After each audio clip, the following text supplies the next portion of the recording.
नमस्कार साथियों, हमारे YouTube चैनल तैयारी 24x7 में आपका स्वागत है। आज का जो वीडियो है वो भूगोल सब्जेक्ट से रिलेटेड है और हमने भूगोल सब्जेक्ट में सोलर सिस्टम से संबंधित 15 प्रश्नों को शामिल किया है। यह जो प्रश्न है वो अति आवश्यक प्रश्न है। लगभग प्रश्न जो है इनमें से आप प्रश्नों को एग्जाम में देख सकते हैं। तो देखिए, आज का सेशन शुरू करते हैं और बढ़ते हैं हम अपने पहले क्वेश्चन की ओर। हमारा पहला क्वेश्चन जो है वो है कि तारों के विभिन्न समूह द्वारा बनाई गई विविध आकृति को क्या कहा जाता है। ऑप्शन दिया हुआ है क्षुद्र ग्रह, नक्षत्र मंडल, उल्कापिंड, प्राकृतिक उपग्रह। तो तारों के समूह द्वारा बनाई गई जो भिन्न भिन्न प्रकार की आकृति होती है उसे नक्षत्र मंडल कहा जाता है। ठीक है, तो इस क्वेश्चन का सही उत्तर हो जाएगा नक्षत्र मंडल। अब हम बढ़ते हैं अपने अगले क्वेश्चन की ओर। हमारा अगला क्वेश्चन है, कौन सा ग्रह जो अपने अक्ष पर एक चक्कर लगाने में सबसे ज़्यादा समय लगाता है।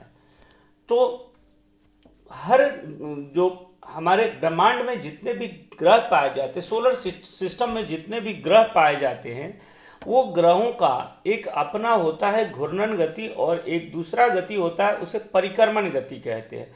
तो ग्रह अपने अक्ष पर जो चक्कर लगाती है उसे हम घूर्णन गति कहते हैं। तो सबसे ज़्यादा जो समय लगता है अपने अक्ष पर एक चक्कर लगाने में वो लगभग आपको 243 दिन शुक्र ग्रह को लगता है। शुक्र ग्रह है जो इनका जो घूर्णन गति होता है अपने अक्ष पर एक चक्कर लगाने में सबसे ज़्यादा समय लगता है। उसके बाद हम चलते हैं अपने अगले क्वेश्चन की ओर। इनमें से कौन सा ग्रह को आंतरिक ग्रह कहा जाता है। तो देखिए, सोलर सिस्टम में सूर्य के डिस्टेंस के हिसाब से, यानी सूर्य से आरोही क्रम में ग्रहों की दूरी को जब सजाया जाता है तो 4 ग्रह जो होते हैं उसे हम आंतरिक ग्रह कहते हैं और जो 4 बाह्य ग्रह होते हैं उसके बाद वाले उसे हम बाह्य ग्रह कहते हैं। तो इसमें आंतरिक ग्रह में जो आते हैं वो बुध है, शुक्र है, मंगल है और पृथ्वी ये चारों ग्रह जो है ना आंतरिक ग्रह में आते हैं। तो इस सवाल का सही उत्तर होगा बुध, जो आपका ऑप्शन डी में दिया हुआ है बुध ग्रह, यह सवाल का सही उत्तर होगा। उसके बाद हम चलते हैं अपने अगले प्रश्न की ओर। हमारा अगला प्रश्न है कि कौन सा ग्रह सबसे कम समय में सूर्य का एक चक्कर लगा लेता है। तो देखिए, सबसे कम समय में जो बुध है वो सूर्य के एक चक्कर लगा लेती है। तो ये क्या है, 88 दिन में जो बुध ग्रह है वो सूर्य का एक चक्कर लगा लेती है, क्योंकि सूर्य से सबसे नजदीकी ग्रह बुध है। तो इसका सही उत्तर आपका हो जाएगा बुध ग्रह। बुध ग्रह जो है वो सबसे कम समय में सूर्य का एक चक्कर लगा लेती है। उसके बाद हम चलते हैं अगले अगले क्वेश्चन की ओर। हमारा जो अगला क्वेश्चन है वो है, कौन सा ग्रह सबसे कम समय में अपने अक्ष पर एक चक्कर लगा लेती है। तो देखिए, सबसे तेज जो ग्रह अपने अक्ष पर जो घूर्णन करती है वह ग्रह है आपका बृहस्पति। बृहस्पति ग्रह जो है ना वो लगभग 10 घंटे में एक चक्कर अपने अक्ष पर लगा लेती है। तो इस प्रश्न का सही उत्तर आपका हो जाएगा बृहस्पति। सबसे कम समय में अपने अक्ष पर एक चक्कर लगा लेने वाली जो ग्रह है वो बृहस्पति ग्रह है। उसके बाद हम चलते हैं अपने अगले प्रश्न की ओर। हमारा अगला प्रश्न है, निम्नलिखित में से किस ग्रह को बाह्य ग्रह कहा जाता है।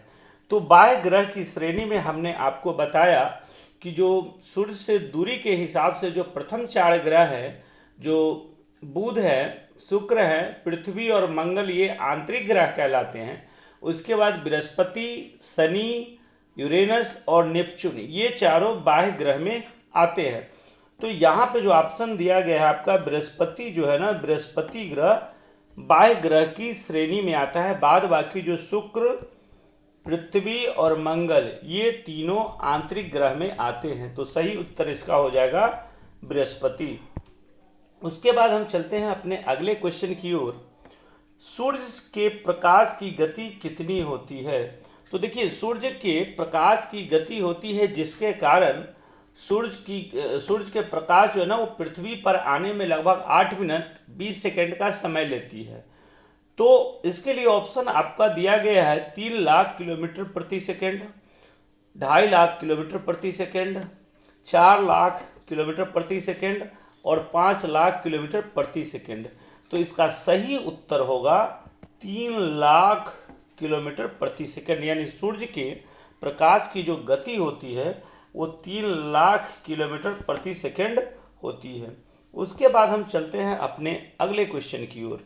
हमारा अगला क्वेश्चन है कि पृथ्वी की जुड़वा बहन किसे कहा जाता है?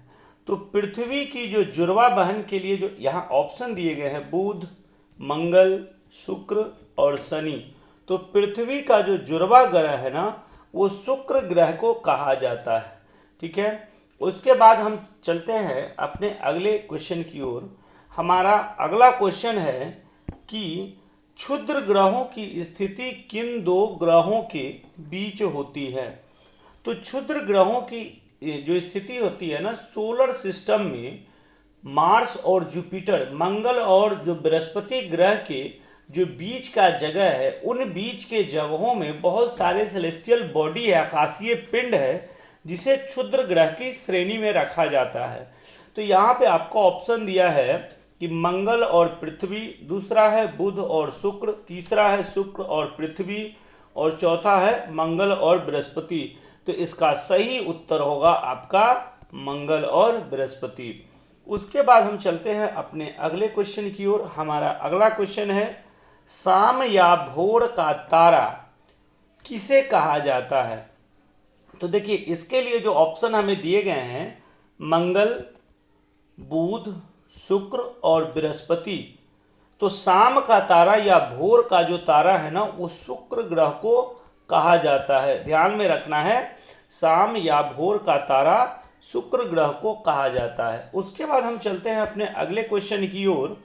सबसे गर्म ग्रह किसे कहा जाता है? तो देखिए, यहाँ पे अक्सर लोग कन्फ्यूजन में आ जाते हैं कि सूर्य से सबसे नज़दीक ग्रह बुध है तो सबसे गर्म ग्रह होगा, लेकिन नहीं, सबसे गर्म ग्रह जो होता है ना वो शुक्र ग्रह को कहा जाता है। ठीक है, सबसे गर्म ग्रह किसे कहा जाता है? शुक्र ग्रह को कहा जाता है। उसके बाद हम चलते हैं अपने अगले क्वेश्चन की ओर। चंद्रमा का व्यास पृथ्वी के व्यास का कितना होता है? इसके लिए ऑप्शन दिया गया है 1/3, आधा, 1/4, दुगुना। तो चंद्रमा का जो व्यास होता है वो पृथ्वी के व्यास का 1/4 होता है। इसका सही उत्तर होगा 1/4। ठीक है, उसके बाद हम चलते हैं अपने अगले प्रश्न की ओर। पृथ्वी से चंद्रमा की दूरी कितनी है? तो पृथ्वी से चंद्रमा की दूरी जो है ना उसके लिए ऑप्शन जो यहाँ पे मिला है 3,84,000 kilometre, 3 lakh kilometre, 3,50,000 kilometre, 4,25,000 kilometre. तो इस क्वेश्चन का सही उत्तर जो होगा वो 3,84,000 किलोमीटर चंद्रमा पृथ्वी से चंद्रमा की दूरी है। उसके बाद हम चलते हैं अपने अगले क्वेश्चन की ओर। विश्व का पहला कृत्रिम उपग्रह कौन सा था? तो इसका जो सही उत्तर होगा, देखिए यहाँ पे ऑप्शन जो दिया गया है वो ऑप्शन है हमारा आर्यभट्ट, नागभट्ट, स्पुतनिक, एक्सप्लोरर। तो इसका जो सही उत्तर होगा वो होगा स्पुतनिक। स्पुतनिक को सोवियत संघ ने 1957 ईस्वी में इसे छोड़ा था। यह विश्व का पहला कृत्रिम उपग्रह था। उसके बाद हम चलते हैं अपने सेशन के अंतिम क्वेश्चन की ओर। हमारा अंतिम जो क्वेश्चन है वो है कि भारत का पहला कृत्रिम उपग्रह किस देश की मदद से स्थापित किया गया था? तो यहाँ पे जो हमारे ऑप्शन दिए गए हैं वो दिया गया है अमेरिका, ब्रिटेन, सोवियत संघ और चीन। तो इस क्वेश्चन का जो सही उत्तर होगा सोवियत संघ के मदद से भारत ने 1975 में जो पहला उपग्रह छोड़ा था वो आर्यभट्ट था। ये था हमारा आज का 15 क्वेश्चन का सेशन। वीडियो पसंद आए तो हमारे चैनल को सब्सक्राइब करना ना भूलें, साथ साथ वीडियो को लाइक शेयर करें, जिससे मतलब ज़्यादा से ज़्यादा रीच पहुँचे। हमें आपका सहयोग की ज़रूरत है, इससे हमें मोटिवेशन मिलता है और हम अच्छे अच्छे वीडियो लाने का प्रयास करेंगे। आज के वीडियो में इतना ही। जय हिंद।